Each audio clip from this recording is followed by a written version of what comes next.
새로 지은 마음, 살아계신 성령을 부어달라는 우리 찬양처럼 우리 안에 성령이 내재하는, 살아계신 영이 내재하는 증거가 여러분 무엇입니까? 성경은 그렇게 말합니다. 살아계신 주 영이 거하는 사람 마음은 증발하는 호수와 같지 아니하고 끊임없이 사랑이 솟아 올라온다. 성령을 받는다는 것은 그분의 생명을 받는 것을 의미한다. 성령을 받는 사람들은 그분의 속성으로 물들여진다. 오늘 우리 기도가 우리 삶 속에서 늘 살아계신 영이 부어지는 경험을 통하여 우리 마음의 정원에 때를 따라 합당한 열매를 맺음으로 우리 농부에게 기쁨을 안기는 특권의 삶을 살기를 다시 한번 간절히 소망해 봅니다. 여러분, 영혼을 위해서 어떤 틀을 쌓고 있습니까? 디모데전서 6장 19절은 장래 일을 위하여 좋은 틀을 쌓는 사람들. 생각이 나네요. 느헤미야 4장 3절을 보시면 산발락과 도비야 아몬 사람들이 성전을 짓는 느헤미야를 찾아와서 이렇게 힐문합니다. 너가 성을 쌓고 있니? 여우가 올라가도 무너지겠는데? 비유를 드리겠습니다. 아가서 2장의 말씀 보시면 포도원을 허는 작은 여우를 붙잡아라. 여러분, 믿노라 하지만 여우가 올라가도 넘어지는 사람처럼 시험에 넘어집니까, 여러분? 돌밭의 청중은 기쁨으로 말씀을 듣지만 시험이 오면 넘어지는 자요. 가시떨기는 싹이 나고 때때로 열매가 맺는 것처럼 보이지만 귀담아 들으십시오. 온전히 결실치 못한 자요.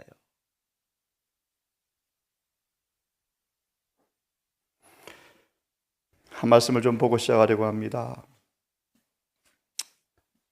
사도행적 520페이지를 다시 읽고 우리 아침 좋은 밭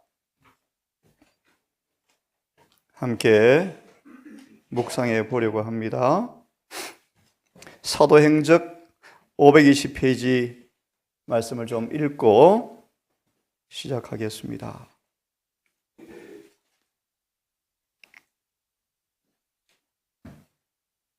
펴셨죠? 네, 바로 앞줄부터 제가 읽습니다. 베드로는 계속해서 말한다.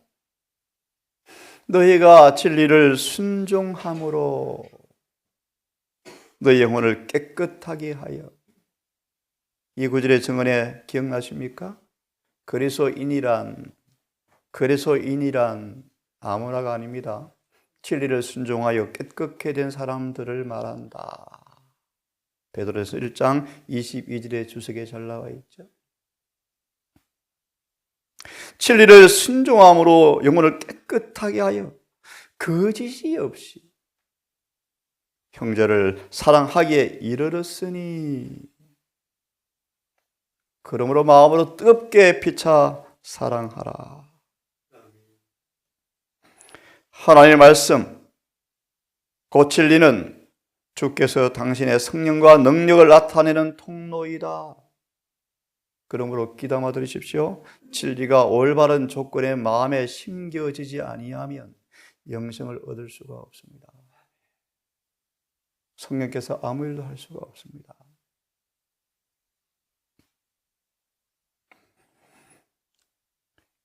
이 말씀에 순종하면 오늘부터 공부할 말씀이요. 좋은 땅에 뿌렸다는 것은 말씀을 듣고 인내로 결실하는 사람들이요. 인내로 순종하여 열매 맺는 사람들이요. 또 다른 말씀 보시면 아무리 사단이 방해해도 절대로 말씀을 빼앗기지 않는 사람들이요. 다시 돌아와서 읽습니다.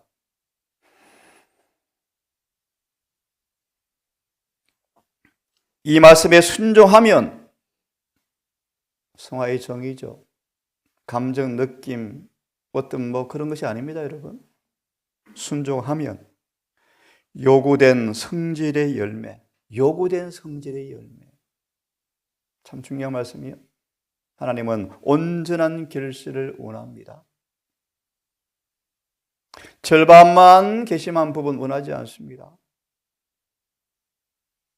완전한 열매를 원하십니다.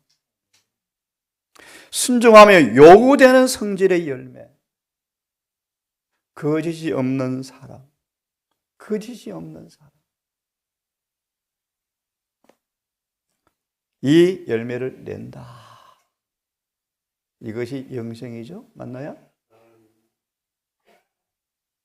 이 사랑은 하늘에서 온 것이요. 너무너무 중요해요. 라오디게아 교회의 가장 큰 질병, 이 사랑이 없죠. 이 사랑이 없어요.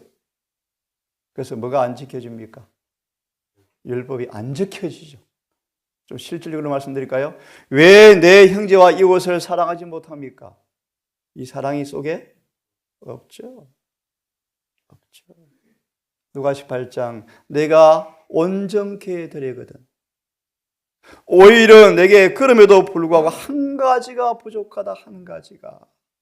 실물교훈 은혜의 보상을 보시면 이 한 가지가 뭐요? 거듭난 사람 마음에만 있는 하나님의 사랑이에요.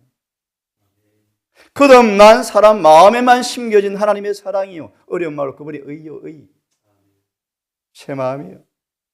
이 사랑이 있는 증거가 뭐죠? 율법이 절겨 지켜지죠. 이웃이, 원수도 사랑하고 용서하죠.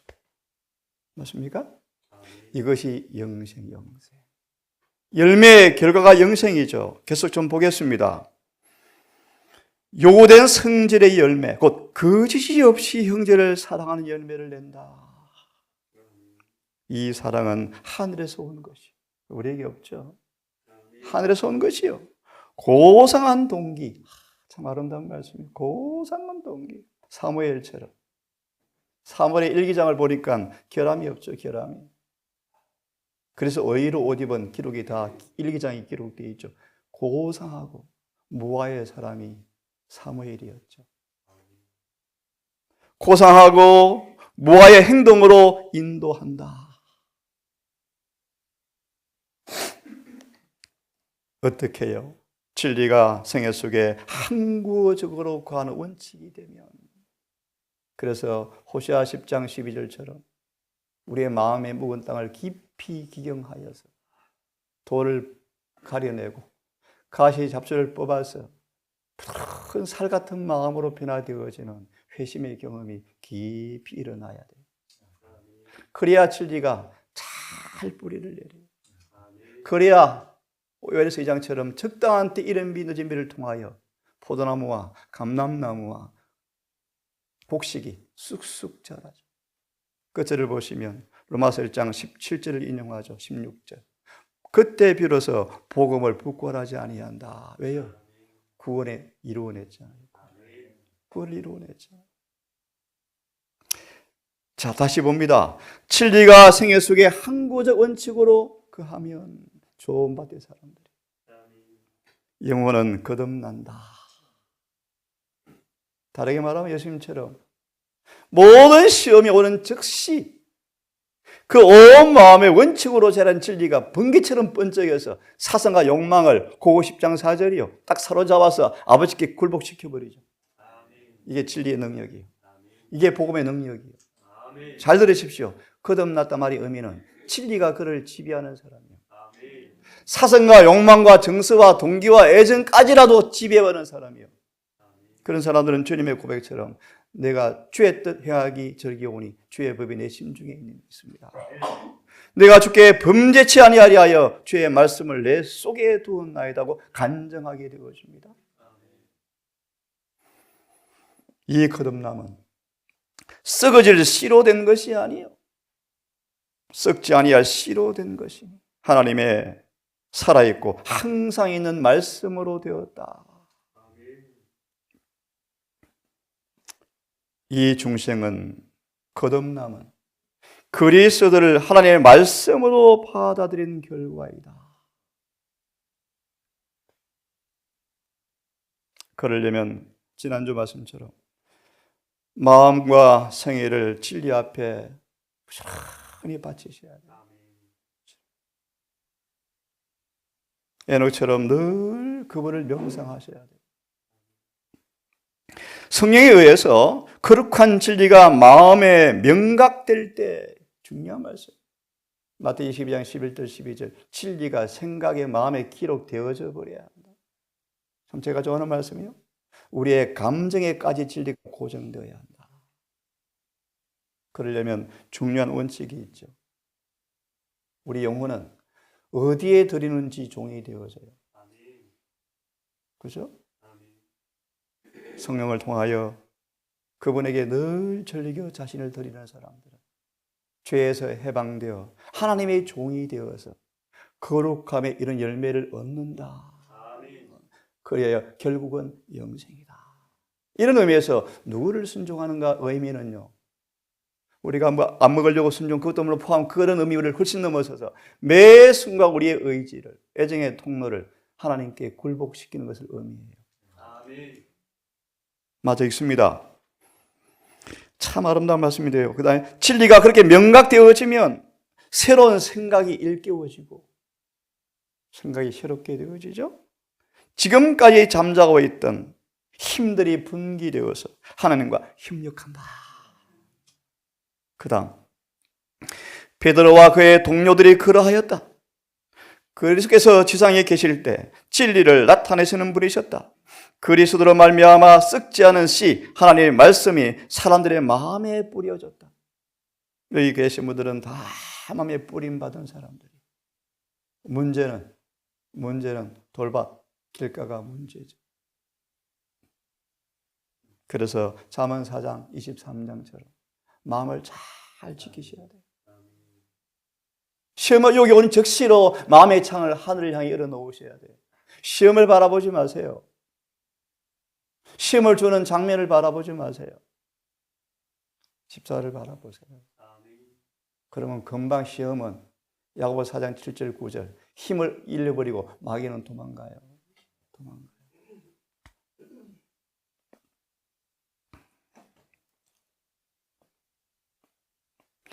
위대한 교사의 가장 귀중한 교훈들 다수는 그 당시 그것을 이해하지 못한 사람들에게 말해졌다. 아직은 길가였고 아직은 돌밭이었고 아직은 가시떨기였는데 드디어 십자가를 통하여 부활한 구주를 통하여 회심을 경험한 다음에 오순절 다락방에서 전심으로 하나님께 기도하였을 때 드디어 그들의 마음에 성령이 부어지자 주님의 진리가 그들의 마음에 번개처럼 되살아나서 그들의 삶이 거듭나버리고 거듭나버리고 보실래요? 읽어드릴까요? 드디어 그분이 성천하신 후에 성령께서 그분의 가르치심을 제자들에게 생각나게 하였을 때 그들은 잠자고 있던 감각들이 일깨워졌고 이 진리의 의미가 계시처럼 그들의 마음에 번개처럼 떠올랐으며 순결하고 순수한 진리가 드디어 그들의 마음밭에 터전을 딱 자리해버렸다. 그 다음요. 그 후에 놀란 말씀이요. 메모할 사람 메모하세요. 이게 요한복음 1장 14절 16절이요. 진리가 비로소 틀을 자리 잡았다. 그 후에 은혜와 진리가 충만하신 은혜이신 것이 무엇인가를 증거하게 되어지는데 그 말의 의미가 뭔가 보세요. 그 후에 그리스도의 생애의 놀라운 경험이 그들의 것이 되어버렸다. 아멘. 아멘. 이게 로마서 1장 16절이요. 17절이요. 복음의 의가 우리의 의가 되어버린 거 우리의 의가. 이것이 여러분 구원이요. 오늘 말씀 평가덕은 그 다음 말씀이요. 말씀은 당신께서 임명하신 사람들을 통하여 증거되었으며 중요한 단어입니다. 그들은 말씀이 육신이 되어서 우리 가운데 거하시며 은혜와 진리가 충만하더라. 우리가 다 그의 충만한 데서 은혜 위에 은혜라는 사실을, 이제 이 진리를 선포하게 되었다. 이것이 선교사예요. 선교사. 이것이 바로 목사예요.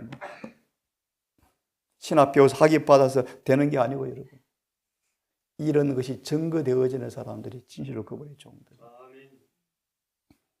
그 다음 말씀을 같이 읽고 오늘 한 말씀을 들어봅니다. 같이 읽습니다. 사도는 시작. 사도는 신도들에게 성경을 연구하라고 당부하였다. 성경을 올바로 깨달으면 그들은 영혼을 위한 확실한 일을 할 수가 있다. 아멘. 성경 한 말씀 좀 펴십시오. 왕상 19장. 예를 하나 좀 들어드리겠습니다. 여기에 좋은 밭의 사람이 있죠. 실물교훈에 고넬료를 언급하셨는데요. 오늘 저는 왕상 19장 폈으면 19절로 21절의 말씀을 통해 주는 교훈의 말씀인데요. 19절로 21절에 관한 말씀의 증언의 말씀인데 21절만 읽어보겠습니다. 엘리사가 저를 떠나서 돌아서서 소한 결의를 취하여 잡고 소의 기구를 불살라 그 고기를 삶아 백성에게 주어서 먹게 하고 일어나서 가서 엘리야를 쫓으며 수종들었더라. 이 말씀 평가닥은 엘리사의 마음의 정원이 마음밭이 어떤 사람이었는가 보려고 폈습니다. 19장 19절 21절을 펴십시오. 미리 답을 드립니다. 지극히 작은 일에도 전심을 다하는 마음, 가장 작은 일에도 온 마음을 다하는 사람들, 생의 품성의 모습은 지극히 작은 일에 충성하는 자들에게 이루어집니다. 자, 읽어보겠습니다. 엘리사의 시선이 사밧의 아들 사에게 이끌렸다. 엘리야의 시선이. 그때 그는 종들과 함께 12개월이 서로 밭을 갈고 있었다. 밭에서도, 참 중요한 말씀이요, 밭에서도 그는 교육자요, 지도자요, 일꾼이었다. 엘리사는 인구가 밀집되어 있는 도시에 살지 않았고 그의 아버지도 땅을 경작하는 농부였다. 도시와 궁중의 방탕으로부터 멀리 떨어진 곳에서 엘리사는 교육을 받았다. 그는 고요함과 만족함 속에서 땅을 경작하는 비천한 일을 하도록 준비되었다. 그러나 엘리사는 비록 겸손하고 조용한 사람이었지만 변하기 쉬운 품성의 소유자는 아니었다. 성실, 충성, 사랑, 그리고 하나님을 두려워함이 그의 품성이었다. 그의 품성을 이룬 특질들이었다. 또한 그는 통치자의 특질도 가졌지만 그럼에도 불구하고 섬기는 자의 겸손함도 아울러 갖추고 있었다. 참 아름다운 마음입니까? 참 아름다운 밭이죠? 예. 그가 무엇을 해야 하든 간 그의 마음은 작은 일에 충성하도록 연단을 받았다. 예? 앞으로 늦은 비의 전장터가 그런 사람들로 찬대요. 그래서 위정자들이요, 교회 높은 사람들이 놀린대요. 지들을 쓴다고 우리 놔두고. 천만의 말씀 두고 보세요. 누가 하나님이 심으신 사람인지. 광야에서 성령으로 인도받는 사람들이 마지막 주자가 될 거예요. 전심을 다하세요. 매일 맡겨진 업무에 전심을 다하세요. 사람을 대할 때 예수의 마음으로 대하세요. 작은 일에 장래를 위해서 좋은 틀을 쓰는 사람들은 그런 사람들이에요. 그 다음 문단. 엘리사가 가정 환경은 부유한 편이었지만 전인 교육을 받기 위해서 할 필요가 있는 일이면 어떤 일이건 충실한 일꾼이 되어야 한다는 것을 그는 깊이 깨닫고 있었다. 그는 어떤 점에 있어서도 또 아울러서 그의 아버지의 종들보다 지식이 조금이라도 모자라게 되는 것을 용납하지 않았다. 제가 침례를 받고 이 길을 들었으면서 이런 기도를 했죠. 하나님, 성경에 정통하겠습니다. 도와주십시오. 정언의 말씀에 정통하겠습니다. 모든 학교를 포기하고 나름 말씀을 연구하면서 정언의 말씀이 기억이 납니다. 꿈도 꿔보지 못한 진리가 펼쳐지는데요. 여러분 모두 그 놀라운 지혜의 보화를 마음껏 마셔서 공부하지 아니하고 늘 풍족한 양식을 저장하여서 누구를 만날지라도 하늘의 양식을 나눠주는 그런 사람으로 서게 되기를 간절히 바랍니다. 그는 지도하고 가르치고 명령하는 법을 알기 위해서 섬기는 법을 먼저 익혔다. 아멘. 엘리사 마음밭이 어때요? 네, 좋은 밭이. 엘리사는 충성스럽게 자신의 일을 하면서 단 마음으로 기다렸다. 실제적인 순종과 하나님의 은혜로 그는 정직하고 강한 결심을 다져나갔다. 강조합니다. 좋은 밭의 사람만 열매를 맺어 영생 얻습니다.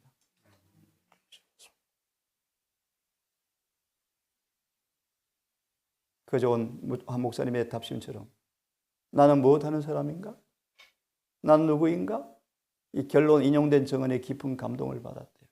나 뭐하는 사람이지? 난 누구이지?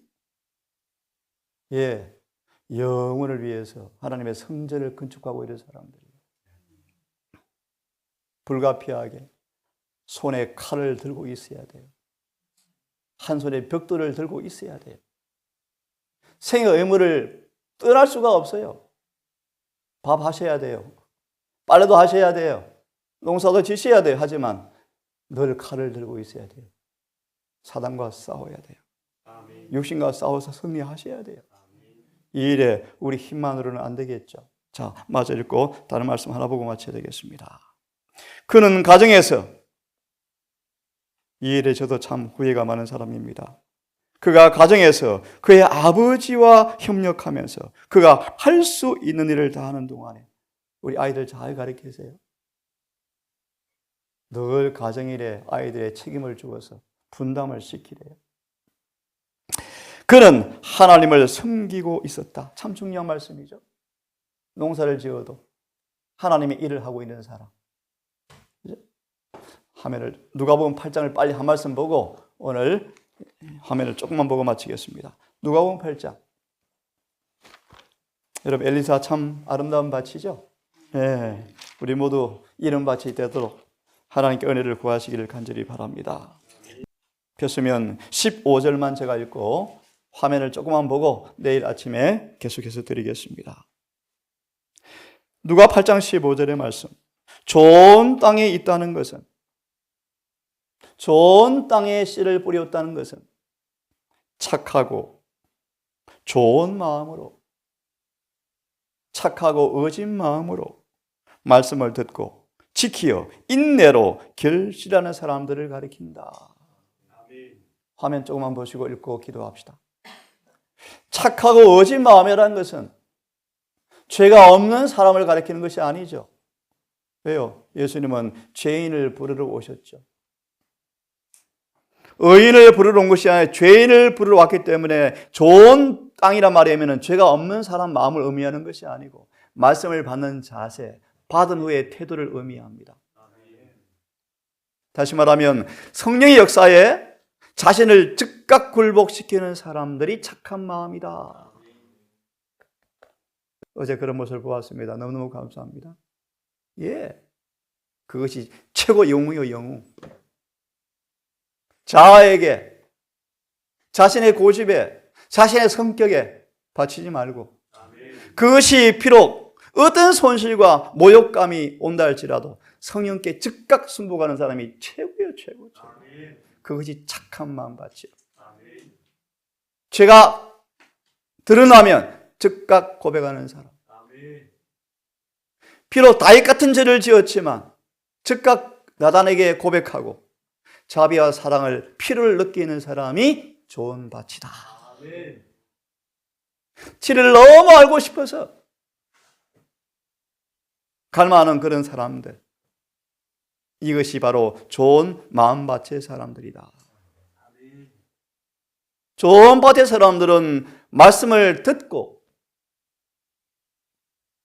지키며 인내로 결실하는 사람이 좋은 밭이다.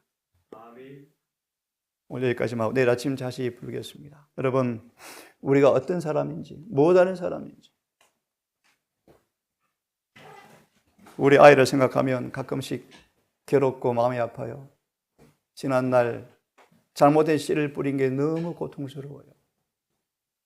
근데 이렇게 착하게 너무 이쁘게 자라서 너무너무 감사하고 은혜지만 지나간 일을 후회한들 돌이킬 수 없죠. 눈물로 회개하는 거예요. 더 진심으로 당하는 거예요. 오늘도 여러분, 우리 영혼의 마음의 정원을, 영혼의 동산을 복음의 꽃으로 활짝 피우기 위해서 노련한 성령의 농부의 손길에 절겨 순복하심으로 우리 마음밭에 피를 상징하는 포도나무가 자라고 성령을 상징하는 감람나무가 자라고 생애의 변화 열매를 상징하는 곡식이 자라는 우리 마음밭 되기를 간절히 바라면서 말씀을 마칩니다. 기도합시다.